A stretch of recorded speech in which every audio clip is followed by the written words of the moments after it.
د نبی علیہ السلام یو صحابي دی ابو دجانه رضی الله تعالی عنہ دا ډیر بهادر صحابي دی ډیر بهادر صحابي دا عادت دا کنه دی چې کله میدان جنگ ته ووت کنه دی ډیر په نخرو باندې ګرځیدو میدان جنگ ته ووتو دا تور به راوغسته داسې به تاوله او دا سر به داسې اوچت نیولی سینه به یې ایستلې وه واړه واړه قدمونه به یې اخیستل داسې په ټوپونو به روانو ډېر په تکبر انداز سره پر میدان جنگ کې دی ګرځېدو یو ځل دی داسې په میدان جنگ کې روان دی چې نبي علیه السلام پې نظر شو موسکی شو وایي خندی یاره د ده د انداز نه دی دا الله ته ډېر ناخوښه دی دا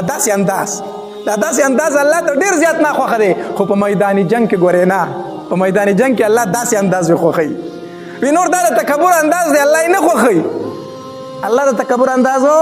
نه خوښوي څومره چې د عاجزي کوله دومره به د الله اوچتوي الله تبارک وتعالی ته سر ټیټ خوند کوي سر اوچت الله ته خوښ نه دی څومره چې عاجزه ګرځي دومره الله ته محبوب وي دومره الله ته خوښ وي د دې وجې نه حدیث مبارک کې راځي نبی علیه السلام فرمایي چا چې د الله د وجې نه عاجزي وکړه الله به یې اوچت کړي الله به یې څه کړي او چا چې تکبر وکړه الله به یې راتاو کړي نو د ابو دجانه رضی الله عنه په تکبر سره میدان جنگ کې ګرځېده دا توره به یې داسې تاوله سینه یې رېستلې وه نو نبي علیه السلام چې ولیدو داسې یې مسکی شو دا انداز الله ته ډېر ناخوښه دی دا د تکبر انداز دی خو په میدان جنگ کې نه وي میدان جنگ کې الله ډېر خوښوي دا انداز الله ډېر خوښوي د دې وجې نه د کافرو مخکې به ځان عاجزه نه کوي میدان جنگ کې داسې به ګرځي چې کافر ته پته ولګي چې یاره د ده خو زه د یو ګزار هم نه کېږم اوس جنګونه د ګولو دي د ټوپکو دي وړوکې ماشوم یې ډزو کې غټ سړی ورته وکړي مخکې به جنګونه د زورو د طاقت په وو ابا آمنے سامنے جنګو په توره به جنګو نو ابو دجانه رضی الله عنه پر میدان جنگ کې داسې ګرځېدو په غزوه احد کې نبی علیه السلام خپله توره داسې راویستله یاره دا توره به د دې به څوک حق ادا کړي چې دا توره زه هغه ته ورکړم نبی علیه السلام توره وه د دې حق به څوک ادا کړي چې دا توره زه هغه ته ورکړم هر یو صحابي به راته وي د الله پاکه پیغمبر زه حق ادا کولی شم ماله راکړه ځکه د نبي علیه السلام توره وه د هر تن مقصد دا و چې دا ما ته راکړی شي نو هر صحابي به راته وي د الله پاکه پیغمبر دې حق به زه ادا کړم ما ته یې راکړه خو نبي علیه السلام نه ورکوله ابو دجانه رضی الله عنه راغی وي د الله پاکه پیغمبر د دې تورې حق څه دی لومبی راته هغه ووایه د دې تورې حق څه دی نبی علیه السلام ورته وفرمایل وی د دې حق دا دی چې په دې باندې دومره کافر قتل کړی شي چې دا توره پې کږه کړي دا توره پې څه کړي کږه یې پکې دا د دې تورې حق دی وی د الله پاکه پیغمبر دا حق زه ادا کولی شم ما ته را توره راکړه دا حق زه ادا کولی شم دا توره ما ته راکړه نو د نبي علیه السلام ورله دا توره ورکړه وی او ابو دجانه د دې تورې حقدار هم ته یې د دې حقدار هم ته یې هغه توره هغه ته ورکړه ده نو بهرحال د ده په میدان جنګ کې ډېر یو عجیبه انداز و نو بیا په غزوه احد کې مشکل راغی په مسلمانانو باندې څه مسلمانو څه ټایم کې پسپایي اختیار کړله نبي علیه السلام سره ډېر مخصوص صحابه کرام پاتې شو په هغې صحابه کرامو کې یو ابو دجانه رضی الله تعالی هم د نبي علیه السلام سره پاتې شوی نو چې کله په نبي علیه السلام باندې دا ډېر ګډوډ ګزارونه شروع شو د غشو د تورو که نه نو دا ابو دجانه رضی الله تعالی راغی او نبي علیه السلام ته مخامخ ودرېدو نو کافرو ته یې شا کړه او نبي علیه السلام ته یې مخ کړو دا غشي به راتله نو ده به ورته خپله شا اړوله راړوله په دې به یې دا غشي خوړل او د نبي علیه السلام نه به یې منع کول په دې شا نو بیا ترې وروسته یو صحابي تپوس وکړو د ابو دجانه عاشقان خو ټول عمر غشي په سینو خوري په شاګانو خو عاشقان غشي نه خوري تا خو ټول غشي په شا خوړلي دي ته څنګه عاشق وي د نبي علیه السلام چې غشي دي په شا خوړل هغه ورته بلکل خبره دي ټیک ده چې عاشقان غشي په سینو خوري خو کومه دا سینم دشمن ته مخامخ کولی زما شا د محبوب صلی الله علیه وسلم ته راتله ما چې کله دشمن ته مخ کو سینه کوله غشو ته ما نو زما شاه نبی علیه السلام ته راتله نو ما دا نشو برداشت کولی چې زما شاه د نبی علیه السلام ته راشي نو ما نبی علیه السلام ته مخ کو او خپله شاه مې غشو ته ونیوله زه داسې عاشق یم د نبی علیه السلام یو دغه عشق و د نبی علیه السلام سره د صحابه کرامو دا عشق چې نبی علیه السلام وفرمایل وی ځان او خپل اهل و عیال د حرامو نه بچ کړئ د حرامو نه بچ کړئ خپلې ګېډې ته هم حرامه مه غورځوه خپلو بچو له هم حرامه مه وړه د هغې نه پس ابو دجانه رضی الله تعالی یو عمل شروع کړو چې کله به د سار مونځ کېدو نو چې نبی علیه السلام به څنګه سلام وګرځو نو ابو دجانه رضی الله تعالی په دعا ته نه سارېدو فوراً به د جومات نه په منډه وته دعا به یې نه کوله یو ځل نبی علیه السلام دی ساره چې ورګه دی سیچل کوي نو چې څنګه نبی علیه السلام سلام وګرځاو ابو دجانه رضی الله عنه په منډه د مسجد نه ووته نبی علیه السلام په دویمه ورځ باندې سارو په دویمه ورځ بیا داسې چلو کو د سار په مانځه کې چې نبی علیه السلام سلام وګرځاو دی فوراً په منډه د مسجد نه ووته په درېیمه ورځ بیا نبي علیه السلام سارو چې په درېیمه ورځ نبي علیه السلام بیا سلام د سار د مانځ وګرځو ابو دجانه منډه کړه چې دی وته نه جمعات نه نبي اسلام ودرېږه لکه ابو دجانه ودرېږه ابو دجانه رضی الله عنه ودرېدو بیا راشه زما خواله دی راغی د نبي علیه السلام خواله کېناستو نبي علیه السلام ورته فرمایل ابو دجانه زما په خیال چې ستا الله ته حاجت نشته دی زما په خیال ستا الله ته حاجت نشته دی د الله پاک پیغمبر زه الله ته ډیر محتاج یم زه الله ته ډیر زیات محتاج یم د الله پاک پیغمبر ولې مې حاجت نشته مې کوستا الله ته حاجت نو ته به دعا غوښتله ته دعا نه غواړې او په منډه ځې الله دې زموږ په حال باندې رحم وکړي مونږ چې دلته دعا غواړو نو ډیرو خلکو دعا ته حاجت نه وي په منډه وځي د مسجد نه داسې لکه داسې نه ده زه دلته دعا غواړم دلته د مسجد په دیوار باندې ځای نه وي وځي دا هغه خلک چې د دوی الله ته ضرورت نه وي دا پوره خلک راغلی دی ښه دا څه راغلی دی دا پوره خلک دی دوی ضرورت نه لري دا ډېر مالدار او د الله نه بې پروا خلک دی کو چېرته الله ته ضرورت وي په دې دعا کې به شرکت کو ځکه حدیث مبارک کې راځي نبی علیه السلام فرمایي په یو څو موقعو باندې الله د انسان دعا نه رد کوي یو موقع په هغې کې د فرض مونځ نه وروستو دعا غوښتل د فرض مونځ نه وروستو څه غوښتل دعا غوښتل په دې ټایم کې الله د انسان دعا نه رد کوي نو موږ دلته دعا غواړو دوی منډې وخي دا هغه خلک چې الله ته ضرورت نه وي دا پوره راغلي دي الله دې زموږ په حال باندې رحم وکړي نو نبی علیه السلام ابو دجانه رضی الله تعالی فرمایلی ابو دجانه کو ستا الله ته حاجت خو په دعا ته به ایسارې دي ته خو دعا نه کوې په منډه د مسجد نه وځي ابو دجانه رضی الله تعالی فرمایلی د الله پاک پیغمبره زه په منډه د مسجد نه ځکه وځم چې زمون کور سره په گاون کې د یو يهودي کور دی او داغه په کور کې کجوره ولاړه ده او داغه کجوري څنګه زمون کور ته راوختي دي نو د شپې د هغه کجوري نه څه کجوري زمون کور ته ښکته غولي ته راتاوي شوي د شپې زه په منډه ځکه کور ته ځمه هسې نه زما وږي بچي راپاسې او دغه کجوري راټولې کړي وایي نه خوري چېرته نو زه په منډه ځکه ځان رسوم چې هغه کجوري راټولې کړم هغې ګاونډي ته حواله کړم چې ستا د کجوري نه زمونږ کره دا دانې راتاوي شوي دا واخله هسې نه چې زه ځمه کور ته او زما وږي بچي راپاسېدلي او دغه کجوري خوړلي هسې نه زما د بچو ګېډې ته حرامه چېرته لاړه نه شي د الله پاکه پیغمبره یو ځل مې خپل بچی ولیدو چې کجوره یې راغستې وه د هغې نه خوړلی د الله پاکه پیغمبره تالو ته مې وله ګوته ورسوله کجوره مې ترې رابار کړه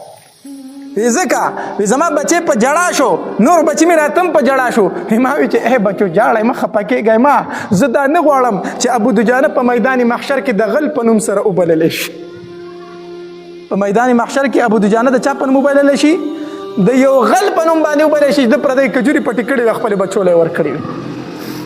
الله دا خبرې چې ابوبکر صدیق رضی الله عنه واورېدې خوا ته یې ولاړو د سترګو نه یې اوښکې روانې شوې تپوس یې ونه کړو فوراً هغې کور ته ځان یې ورسو د یهودي کور ته یهودي ته وي دا کجوره چې په څومره ریټ خرڅوي په ما یې را خرڅه کړه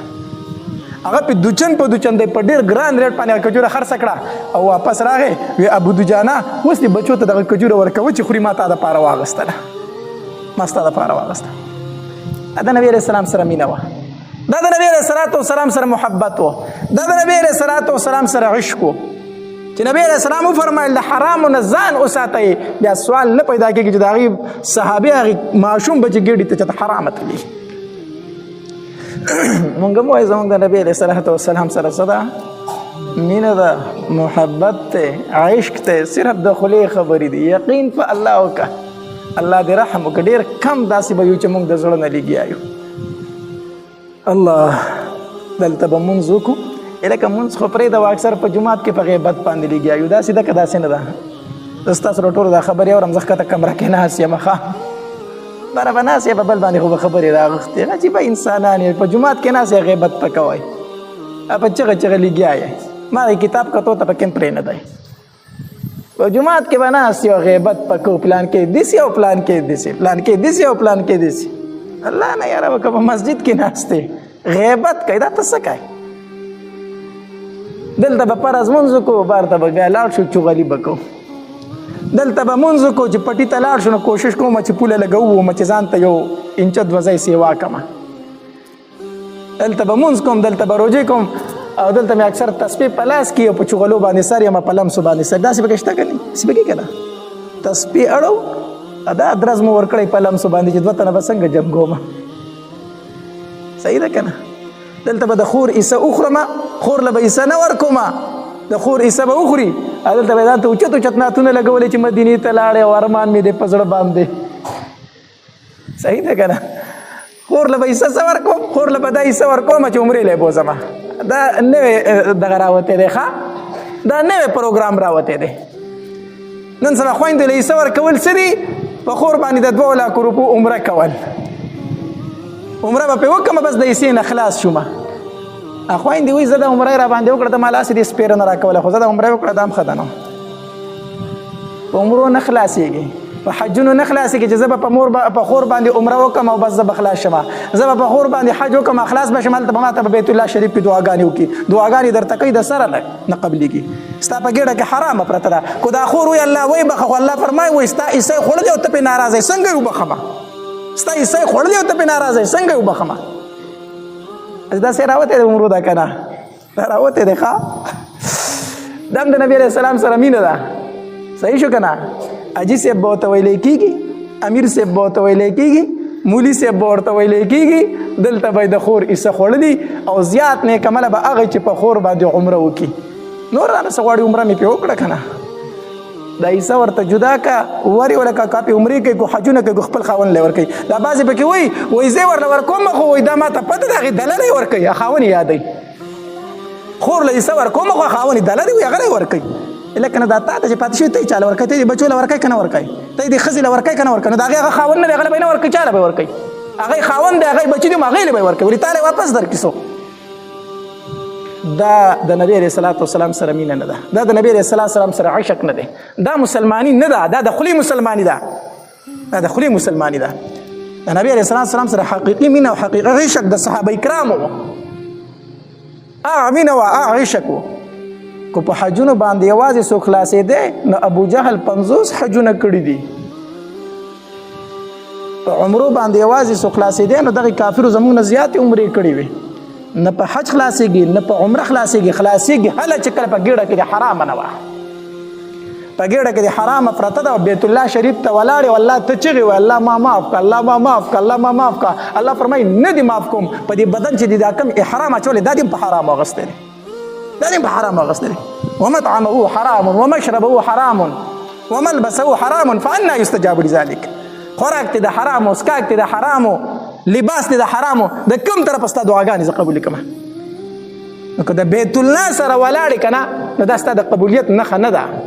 د قبولیت نښه دې دا ده چې په ګېډه کې د حرامه نه وي الله دې زموږ په حال باندې رحم وکړي دا خبرې ځکه کومه نن سبا د حلال او د حرام تمیز مکمل ختم شوی دی سود زیات شوی دی د ختم زیات انډرپلۍ سیوا شوي دي د چانسونو بیې سیوا شوي دي کومه حرامه موږ معاشره کې نه ده موجوده حرامه موجود ده یقین په لږ ډېر کم خلک به داسې چې زه دا کار نه کوم دا حرام دی ډېر خلک دې چانسونو ته ناست دی لکه وایي چانس مې ووه د چانسونو پیسو ته ناست دي دا نه و چې چانس مې ووه ځان له مې اور د جهنم تیار کړو نو به هر حال اول معاملات دویم ځل باندې څه شی دی عبادات اول معاملات دویم عبادات ځکه د عباداتو دارومدار په معاملاتو باندې دی که د یو انسان معاملات ټیک وو نو عبادات قبول دي که د یو انسان معاملات ټیک نه وو عبادات قبول نه دي یو سړی د شپه او ورځ تهجد کوي فرض منځونه دي کوي نفلونه دي کوي خو چې په ګېډه کې حرامه ده دا هېڅ نه قبلېږي ځکه حدیث مبارک کې راځي نبی علیه السلام فرمایي وایي کومې ګېډې ته چې یوه لوڼه حرامه لاړه الله یې 40 ورځې یو عبادت نه قبلوي 40 ورځې نو عبادات موقوف دي په معاملاتو باندې اول به معاملات سم کې هغې نه د عبادات قبلېږي صحیح شو که نه موږ ته خو دومره پته نه لګي په جومات کې ناست خو چې کله چېرته چا سره لږ غونته معاملات راشي موږ ته پته ولګي چې د سیرو څو پخېږي چې بار څه چل شروع دی بار کم چلونه شروع دي تاسو ته پخپله پته ده چې د چا کاروبارونه دي دغه دي هغې ته پته ده چې کم ډوک بوک شروع دي نو د الله دپاره خپل معاملات ټیک کوي دا د نبی علیه السلام سره عشق دی دا د نبی علیه السلام سره محبت دی دا د نبی علیه السلام سره څه ده مینه ده یوازې په خوله باندې نه د خولې او د زړه خبره چې یوه شي دا د نبی علیه السلام سره مینه ده الله دې عمل کولو توفیق را نصیب کړي واخر دعوانا الحمدلله رب العالمین